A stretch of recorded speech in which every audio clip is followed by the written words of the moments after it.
আস্তে আস্তে বসো। আসলে আমার ছোট থেকে আমি এত বড় হয়ে গেছি, আমার কোনোদিন আমার শরীরে একটা অপারেশন, ছোট অপারেশনও হয়নি। কষ্ট হচ্ছে না? ব্যথা করছে, এই মুভমেন্ট করতে পারছি না, হেভি লাগছে। এই বয়সে কোমরের প্রবলেম হয়ে যাওয়া মানে পুরো লাইফটাই শেষ। হ্যালো এভরিওয়ান, আসসালামু আলাইকুম। আশা করছি তোমরা সবাই খুব ভালো আছো। আর আমরা তো একদম ভালো নেই, কারণ একটার পর একটা বিপদ আমাদের ঘটেই চলছে।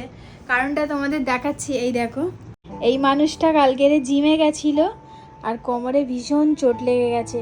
বলতে পারছি না এখন কতটা চোট কোমরে লেগে গেছে, কিন্তু উঠতে পারছে না, বসতে পারছে না। এই আইস প্যাক দিচ্ছে। আর বিকাল নাম লিখিয়ে রেখেছি, বিকালে ডক্টর দেখাবো।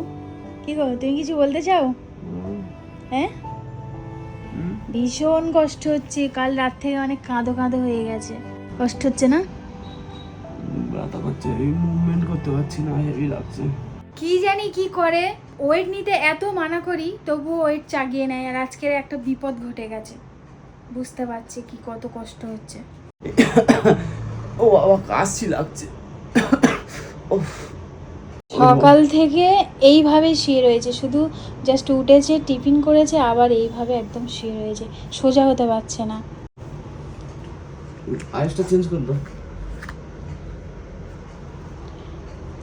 ডক্টরের নাম লেখানো হয়ে গেছে, বিকালে ডক্টর 4টে থেকে বসবে, নিয়ে যাওয়া হবে। আর আপাতত এই আইস প্যাড দেওয়া হচ্ছে আর ভলিনি স্প্রে করা হচ্ছে। স্প্রে দিয়ে কোনো কাজ হবে না, ডক্টরকে দেখাতেই হবে। এই যা চোট, উঠতেই পারছে না। আহিলের স্নান সারা হয়ে গেছে। আহিল, কষ্ট হচ্ছে বাবা? আমরা টিপারি? না রে বাবা, টিপলে ভালো হবে না। এটা একটু বরফটা চেঞ্জ করে দেবো, বরফটা উল্টে দে আস্তে। উফ, কি জোরে করলো! ব্যথা করে ওখানে, তুই তো আরো ব্যথা করে দিচ্ছিস। ও ভাবছে। তো জ্বর কেমন আছে দেখি, এদিকে আয়। এখন জ্বর নেই তো? জ্বর নেই, রাত্রেবেলা হয়। স্নান করে। স্নান করেছিস? খাবার খেয়ে যা, এই খাবারটা খাইয়ে দাও। ঘটনা হচ্ছে, কাল জিমে গিয়েছিলাম, আর রেগুলার জিমে যাই, তোমরা জানোই ভালো করে। আর কালকে ছিল ব্যাক ডে, আর ব্যাক ডের দিন আমি ডেথ লিফট করি আর কি। তো ওটা করছিলাম, আমি রেগুলার করি, 1.5 বছর ধরে জিম করি। এমনিতে অন্য দিন আমি গত সপ্তাহে আমি 150 কিলো ডেথ লিফট চাগিয়েছি, 150 কিলো ওয়েট নিয়েছি ওইভাবে। আর এ সপ্তাহে শুরু করি 80 কেজি থেকে। 80 কেজি থেকে শুরু করে 80 কেজি প্রথমে 5টা করেছি।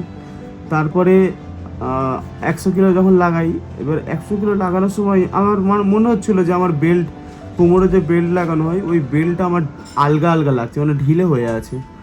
আর ওই মানে কি বলবো, চাগাতে গেছি আর কোমরে না একটা ডান দিকের, কোমরের ডান দিকে নিচের সাইডে একটা কিরকম একটা আমি ফিল করলাম যে কিছু একটা হলো ওখানে।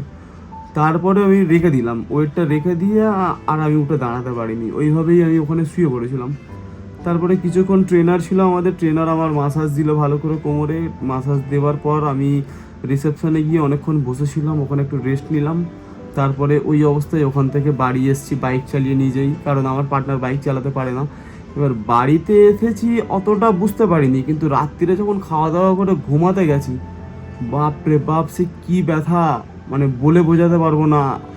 এবার মালিক জানে কি হয়েছে কোমরে। আজকে ডাক্তারের কাছে যাব, এবার ডাক্তার দেখুক, এক্সরে যদি করতে বলে, রিপোর্ট কিছু করতে বলে, তারপরে দেখা যাক কি হয়েছে। কপালটাই খারাপ, মানে এমনিতে একজনের শরীর খারাপ নয়, আহিলেরও কিন্তু শরীর খারাপ। কাল থেকে আহিলেরও প্রচন্ড জ্বর, সর্দি, কাশি সবই চলছে। ভেবেছিলাম ওকেও আজকে ডক্টরখানায় নিয়ে যাবো, তো আজকেরও কিন্তু ক্যান্সেল হয়ে যাবে। কে নিয়ে যাবে ওকে? আমি বাইক চালাতে পারবো না, আমার যে অবস্থা আমি পারবো না। তোমারও তো বিকালে 4টে থেকে দেখাতে হবে, ওর 4টেই নাম লেখাতে হয়, আর 7টা, 8টা, 9টা, 10টা বেরিয়ে যায় ওর ডক্টর দেখানো। মানে সময় এত খারাপ যাচ্ছে, তোমরা জানো গত মাসে আমাদের ফেসবুক পেজটা যা হয়েছে। আর মানে এই মাসটা একদম বাজেভাবে কাটছে, ক্ষতির পর ক্ষতি হয়েই যাচ্ছে। এই সবে গোসল করে এলো, তাও আর কি গোসলটা আমি করিয়ে দিয়েছি, কারণ এত কষ্ট হচ্ছে, ঝুঁকে কিছু নিতে পারছে না, নিচু হয়ে যে কিছু নেবে তাও নিতে পারছে না। আস্তে আস্তে বসো, আস্তে বসো।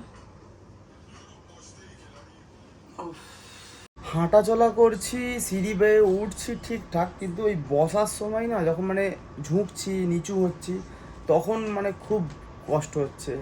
কি জানি কি হলো, ডাক্তার যতক্ষণ না দেখাই ততক্ষণ তো বুঝতে পারবো না। ভয় একটা জিনিসেরই লাগছে আমার, না যেন কোনো অপারেশন করতে হয়। বাস আল্লাহর কাছে একটাই দোয়া, অপারেশন যেন না করতে হয়। অপারেশন হ্যাঁ। অপারেশনের কথা ওইসব কথা মুখে নিও না। আল্লাহ করে যেন হালকার উপর থেকে কিছু চোট টোট লাগে, অপারেশন ওইসব কথা মুখে নেই। আসলে আমার ছোট থেকে আমি এত বড় হয়ে গেছি, আমার কোনোদিন আমার শরীরে একটা অপারেশন, ছোট অপারেশনও হয়নি। এই কোমরে যদি প্রবলেম হয় বুঝতে পারছি, এই বয়সে কোমরে প্রবলেম হয়ে যাওয়া মানে পুরো লাইফটাই শেষ। আর কি বলবো, মানে এটা হওয়ার ছিল। তবে টুম্পা আছে, অনেক হেল্প করছে আমার, খাওয়া দাওয়া থেকে শুরু করে গোসল করিয়ে দেওয়া, A to Z আমার হেল্প করছে। আমি হেল্প করবো না তার কে করবে বলো?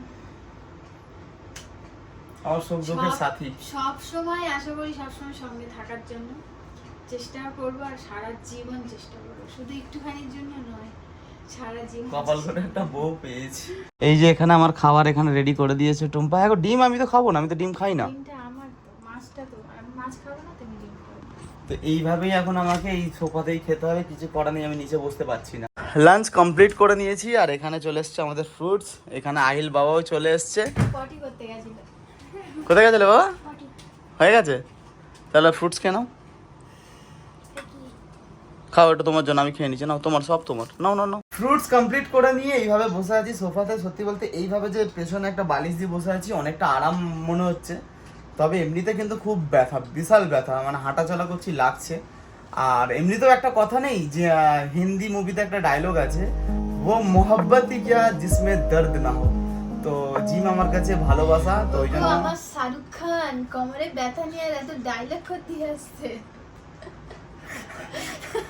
শাহরুখ খানের মধ্যে ডায়লগ বলে যাচ্ছে, আর এদিকে কোমরে ব্যথা নিয়ে ছটপট করছে। আরে সত্যি ওই ভালোবাসাটাই কি, যে যেখানে কষ্ট নেই ব্যথা নেই, তাই না? তো জিম তো আমার কাছে ভালোবাসা। তো হ্যাঁ, জিমের ওই কাছ তো। থেকে এই কষ্ট ব্যথাটা পেয়েছি, ঠিক হয়ে যাবে। আবার জিম জয়েন করবে ইনশাআল্লাহ খুব তাড়াতাড়ি। যাকে একবার ভালোবাসবে সে একবার কষ্ট দেবেই দেবে। এত ভালোবেসেছে বলে একবার কোমরে দিয়েছে। জিমে গিয়ে ভদ্র ছেলের মতো জিম। তো কি ছাপড়িদের মতো জিম করি নাকি আমি? ছাপড়ি না, এই তো 80 কিলো ছাপড়ি হয়ে গেল।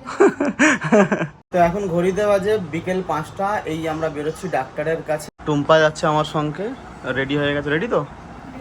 চলো। এইভাবে নামছে, কিন্তু কাল থেকে সকাল থেকে যেভাবে নামছিল তার থেকে একটু বেটার আছে এখন, তাই না? আমি সকালে তো সিঁড়ি থেকে নামতেই পারছিল না। বাইক নিয়ে তো যাওয়া যাবে না, তাই জন্য অটোতে করে যাব। মানে বাইক চালাতে পারবো না, অটোতে করে যেতে হবে। অটো বজবজ।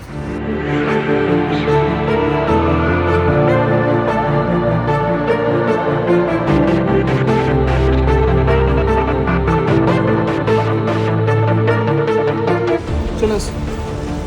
তো এই জাস্ট ডাক্তার দেখিয়ে বেরিয়েছি। ডাক্তার কি বললো, কি হয়েছে, সবটাই বাড়িতে গিয়ে বলছি। তো এই জাস্ট বাড়িতে এলাম, এসে কিন্তু এখনো ফ্রেশ হয়নি, চশমাও খুলিনি। আমি ভাবলাম প্রথম তোমাদের জানিয়ে দিই, তারপরে ফ্রেশ হব। আমি জানি তোমরা অনেকক্ষণ দিয়ে ওয়েট করছো যে ডাক্তার কি বললো জানার জন্য। প্রথম তো শুকুর আলহামদুলিল্লাহ, আল্লাহ তোমাকে অনেক অনেক থ্যাংক ইউ যে আমার কিছু হয়নি, সবকিছু নর্মাল আছে বন্ধুগণ। ডাক্তার ভালো করে চেক করেছে আমাকে, উল্টে পাল্টে এদিক ওইদিক টানাটানি করে আমাকে বসতে বলেছিল, অনেক কিছু দেখলো। দেখার পর বললো তুমি একদম ফিট আছো, কিছু হয়নি। বাস একটা পেশি শিরা কি বললো, লেগামেন্ট নয় শিরা, লেগামেন্ট নয়, লেগামেন্ট আলাদা জিনিস। লিগামেন্টের সঙ্গে জয়েন্ট ওই শিরাটা আছে, ওটা মানে একটু সরে নে, একটু স্ট্রেচিং মানে চাপ পড়েছে ওই জায়গাটায়। জানি তো আমার বাবার কিছু হবে না। কি জানি তো আমার বাবার কিছু হবে না। ও জানে ওর পাপার কিছু হবে না, তবু আল্লাহকে অনেক অনেক শুক্রিয়া, কিছু হয়নি। আর এই ওষুধগুলো দিয়েছে, দেখাচ্ছিল মানে এই ওষুধগুলো, এটা দিয়েছে যন্ত্রণার ওষুধ, আর একটা গ্যাসের ওষুধ দিয়েছে, প্যানফর্টি দিয়েছে। প্যানফর্ট। আর বললো এই যে ব্যথা, এই প্রবলেমটা 1 সপ্তাহের মধ্যে ভালো হয়ে যাবে। 1 সপ্তাহের মধ্যে যদি ভালো না হয় বাই চান্স, তাহলে কিন্তু একটা এক্সরে করতে হবে। তাও আমাকে চেক আপ করে বললো তুমি 1 সপ্তাহের মধ্যে কমপ্লিট একদম পুরোপুরি ঠিক হয়ে যাবে। তবে বন্ধুগণ একটা ব্যাড নিউজ, আমি 15 দিন এখন জিমে যেতে পারবো না। 15 দিন জিম যাওয়া আমার আগে বন্ধ। নিজের শরীরটা ফিট করো, তারপরে জিম তো হামেশাই অবশ্যই অবশ্যই বাবা, আগে শরীর তারপরে কিছু। তো চলো আজকের ব্লগটা এখানেই শেষ করছি। আমি জানি তোমরা অনেকে দোয়া করেছো, প্রার্থনা করেছো আমার জন্য, থ্যাংক ইউ তার জন্য তোমাদেরকে অনেক অনেক। আর আল্লাহ তো সঙ্গে আছেই, ওই জন্য কিছু হয়নি। তো চলো আজকের ব্লগটা এখানেই শেষ করছি। ব্লগটা ভালো লাগলে অবশ্যই চ্যানেলকে সাবস্ক্রাইব করে নিও। আজকের মতো টাটা, বাই বাই।